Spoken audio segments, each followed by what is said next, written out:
আজকের সকালটা একদমই শান্ত ছিল না, পুরো ব্যস্ততায় ভরা। সেই ভোর থেকে তোড়জোড় শুরু হয়ে গেছে। আজ যে মিঠির বার্থডে, তো তারই প্রস্তুতি এখানে চলছে।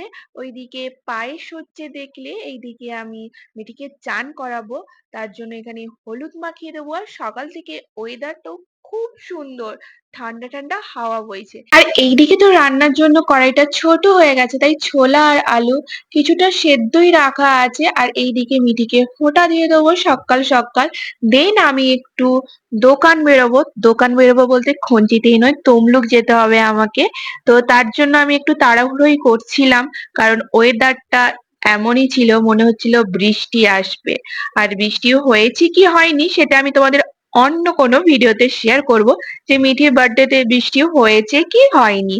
তো চলো এখন মিষ্টিগুলো প্লেটে সাজিয়ে নিই এখানে। তবে হ্যাঁ, এই বছরের জন্মদিনটা তেমন জাঁকজমকপূর্ণ ভাবে হচ্ছে না, একদম ঘরোয়া সিম্পল ভাবে জন্মদিনটা সেলিব্রেট করা হবে। আর এইদিকে মা তো প্রদীপ জ্বালছে, যেহেতু এটা 4 বছর, তো তাই 4টে প্রদীপ জ্বালানো হচ্ছে এখানে।